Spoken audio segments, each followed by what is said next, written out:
미국 내 기후재난 지역의 보험사들은 보험료를 올리고 특정 지역은 가입을 금지시키는 조치를 취하고 있습니다. 올해 1월 1일부터 소셜연금 배우자법이 바뀌어 소셜연금이 높은 배우자 연금의 50%만 상대 배우자가 수령할 수 있게 됩니다. 미국의 모기지자율이 다시 7%를 넘었어도 집값은 석 달 연속 상승하는 악순환을 이어가고 있습니다. 미 대학가의 반전 시위가 갈수록 과격해지면서 경찰과 충돌하고 1,100명 이상이 체포된 것으로 나타났습니다. 트럼프 전 대통령이 재판 과정에서 판사나 검사는 비난할 수 있어도 증인이나 배심원 등에 대해선 공개 언급하지 말라는 개그 오더를 어겼다며 또 한 번의 제재를 받았습니다. 시청자 여러분 안녕하십니까? 워싱턴 뉴스 투데이입니다. 전 세계를 덮친 이상기후로 인해 보험사들은 보험료를 올리고 특정 지역은 가입을 금지시키는 조치를 취하고 있습니다. 자연재해에 따른 보험금 지급이 늘면서 보험사들은 파산 위기에 직면했고 동시에 보험 가입자들은 치솟는 보험료를 감당하기 힘들어졌습니다. 김미영 기자가 보도합니다. 2023년 1월부터 2024년 2월까지 미국의 주택보험료는 평균 23%가 올랐다고 파이낸셜 타임스가 29일 밝혔습니다. 보험사들이 주택보험료를 올리는 이유는 이상기후 때문입니다. 허리케인이 빈번하게 발생하는 루이지애나주는 주택보험료가 63%나 폭증했습니다. 재해가 많이 발생하는 플로리다는 주택보험 가입 자체가 어려워지고 있습니다. 보험사 AAA는 플로리다주에서 자동차와 주택보험을 추가 갱신하지 않기로 했습니다. CBS는 플로리다주 주택 소유자들이 전국 평균 3배에 달하는 보험료를 내고 있다고 분석했습니다. 스테이트팜은 지난해 캘리포니아주에서 신규 주택보험 상품 판매를 중단할 것이라고 발표했습니다.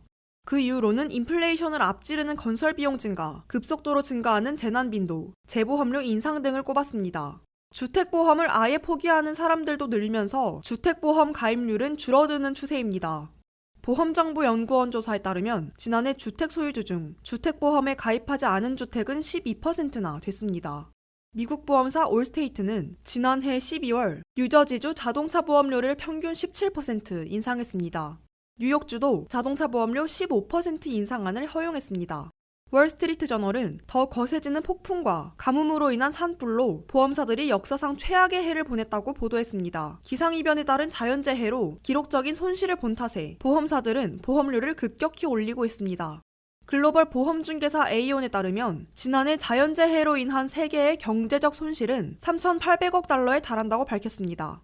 보험개발원은 보험사가 감당해야 할 손해액은 연평균 5%에서 7%씩 늘어나는 추세라며 2022년 글로벌 보험업계 손해액은 지난 10년간 평균치보다 42달러 높은 수준이라고 밝혔습니다. 파머스 인슈어런스 그룹 관계자는 보험료 인상에 대해 회사가 직면하고 있는 위험 및 보험금 청구액 증가를 더 잘 반영하기 위한 목적이라고 설명했습니다. 또한 올스테이트의 톰 윌슨 최고 경영자는 미국 전역이 점점 더 혹독해지는 날씨의 위험에 놓여 있다라며 이로부터 안전한 지역도 없으며 영향을 받지 않을 지역도 없다라고 말했습니다. WKTV 뉴스 김미연입니다. 일반적으로 소셜연금 수령을 늦게 시작할수록 연금 액수가 커지고 70세까지 기다리면 최대 혜택을 받을 수 있을 뿐만 아니라 배우자도 양쪽 중 높은 액수의 배우자 연금을 선택해 받을 수 있었습니다. 하지만 올해 1월 1일부터는 소셜연금 배우자법이 바뀌어 소셜연금이 높은 배우자 연금의 50%만 상대 배우자가 수령할 수 있게 됩니다. 자세한 내용 안혜린 기자입니다.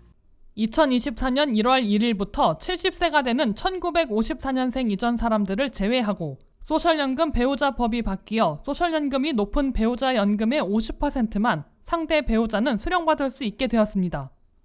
배우자에게 주는 은퇴연금이 상대 배우자 퇴직급여의 50%로 상한선이 설정되었기에 70세까지 기다렸다 하더라도 최대 연금은 수급자의 만기 급여 금액의 50%밖에 받을 수 없습니다.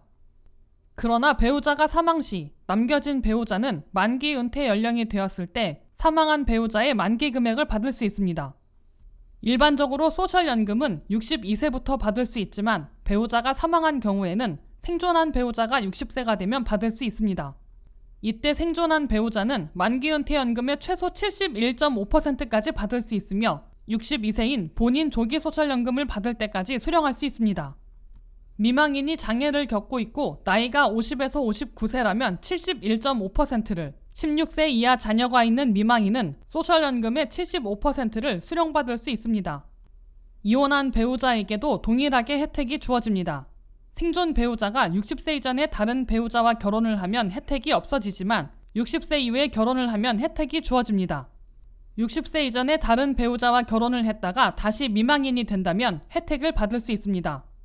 이혼을 한 경우에는 62세가 되어야 하고 최소한 10년 이상 함께 살았어야 합니다. 그리고 만약 생존 배우자가 자신이 일한 크레딧으로 소셜연금을 받게 되면 유족급여는 받지 못하게 됩니다. 생존 배우자는 62세가 됐을 때 자신이 받는 소셜연금이 사망한 배우자 연금보다 많게 되면 자기 소셜연금으로 받을 수 있습니다. 또 67세가 됐을 때도 자신이 받는 소셜연금이 많을 때 자신의 소셜연금으로 대체할 수 있습니다. 소셜연금을 신청하려면 소셜연금을 받고자 하는 날로부터 약 4개월 전에 www.ssa.gov/benefit/forms에서 하면 됩니다. 또한 배우자 사망 시 생존 배우자는 소셜연금과 다른 유족급여를 신청할 수 있습니다. 소급받지 못하기 때문에 온라인, 전화 또는 사회보장국 사무실 방문을 통해 신속하게 유족급여를 신청해야 합니다. 사망한 배우자의 사회보장번호, 사망증명서, 결혼증명서 등의 서류를 사회보장국에 제출해야 합니다. WKTV 뉴스 안혜린입니다. 미국의 주택시장에서는 모기지 이자율이 다시 7%를 넘었어도 집값은 석 달 연속 상승하는 악순환이 끊임없이 이어지고 있습니다.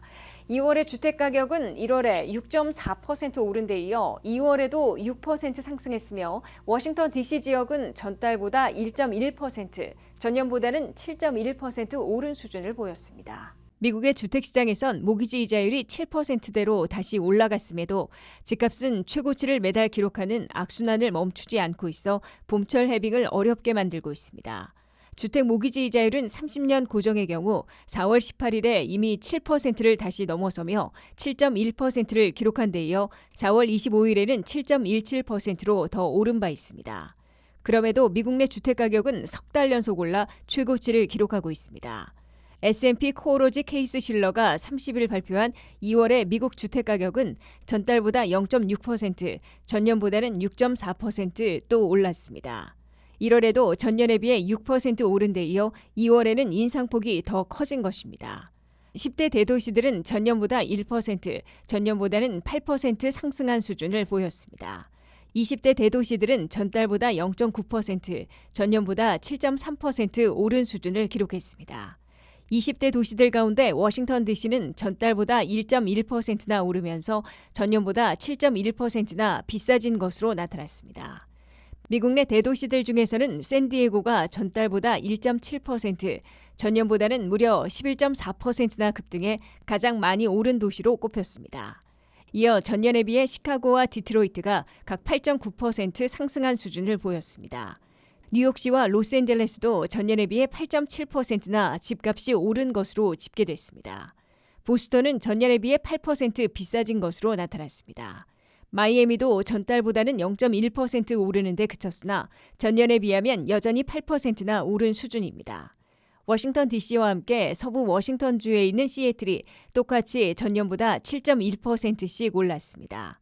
이어 애틀란타는 전년보다 6.4%, 샌프란시스코는 5.2% 상승한 것으로 나타났습니다. 모기지 이자율이 7%를 다시 넘었는데도 집값은 여전히 오르고 있기 때문에 봄철에 내 집 마련에 나서는 미국민들의 발길을 가로막고 있는 것으로 관측되고 있습니다. 미 전역에서 벌어지고 있는 대학가의 반전 시위가 갈수록 격렬해지면서 곳곳에서 경찰과 충돌하고 20여 개 학교에서 1,100명 이상이 체포된 것으로 나타났습니다. 특히 뉴욕 맨하튼에 있는 컬럼비아 대학에선 유리창을 깨고 학교 건물에 들어가 바리케이트까지 치고 점거 농성을 벌이는 과격 행동으로 번지고 있습니다. 류령화 기자가 보도합니다. 대학가 반전 시위에 앞장서온 뉴욕 맨하튼 소재 컬럼비아 대학. 시위대들이 학교의 한 건물에 다가가 유리창을 깨고 안으로 들어가 학교 건물을 점거하고 있습니다. 이 시위대들은 긴 테이블과 의자 등으로 출입구에 바리게이트까지 설치해 경찰 등의 접근도 막고 있습니다. 대학가 반전 시위가 이스라엘 하마스 전쟁에 따른 팔레스타인 자유를 외치는 항의 시위에서 캠퍼스 광장에 텐트를 치고 밤샘 농성하는 데 그치지 않고 학교 건물까지 파손시키며 점거하는 과격 행동으로 번지고 있음을 보여주고 있습니다. 컬럼비아 대학 시위대들은 학교와 재단 측이 이스라엘 자본을 처분할 때까지 학교 건물 안에서의 점거 농성을 계속하겠다고 강조하고 있습니다. 컬럼비아 대학에서는 이미 열흘 여전에 격렬 시위로 100명 이상이 체포된 바 있습니다. 워싱턴 포스트가 30일 집계한 바에 따르면 미 전역에 있는 20여 개 대학에서 반전 시위로 1,100명 이상이 체포된 것으로 나타났습니다. 컬럼비아 대학 100여 명 이상과 함께 예일 대학에서도 60여 명이 경찰에 체포됐습니다. 뉴욕시 맨하튼 한복판에 있는 NYU 뉴욕 대학에서는 광장에 텐트를 치고 밤샘 농성과 항의 시위를 반복해온 시위대들에게 철수령을 내리고 이에 불응하는 시위대 120여 명을 체포했습니다. 텍사스 대학 어스틴 캠퍼스에서는 캠퍼스 밖으로 나온 시위대들 가운데 57명을 체포한 데 이어 격한 교내 시위를 계속한 43명을 구금했습니다. 그렉 에보트 텍사스 주지사는 캠퍼스 밖 시위와 교내 야영지 농성은 모두 불법이라며 대대적인 체포에 나서도록 사법당국에 지시했습니다. 보스턴에 있는 에머스 칼리지에서도 시위대들이 경찰과 충돌해 경찰관 4명이 부상당했으며 시위대 100명 이상 체포됐습니다. 역시 보스턴 소재 노스이스턴 대학에서도 학생증을 비롯한 신분증을 제시하기를 거부한 시위대들 100여 명을 붙잡아 조사했습니다.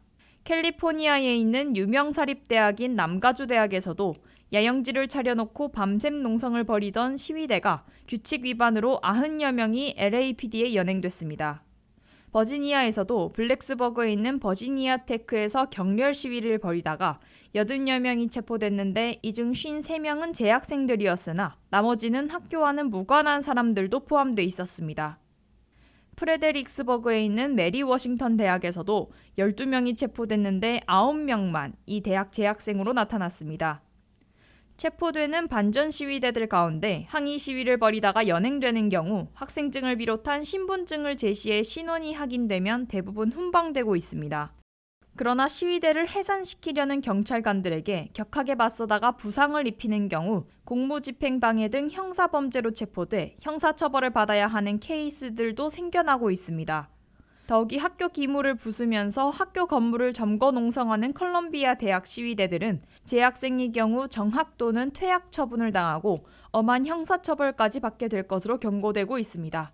WKTV 뉴스 류령아입니다. 뉴욕 맨하튼에서 형사재판을 받고 있는 도널드 트럼프 전 대통령이 공개 언급을 제한한 이른바 개그 오더를 위반한 혐의로 $9,000의 벌금을 부과받고 추후 위반 시 투호까지 경고받았습니다.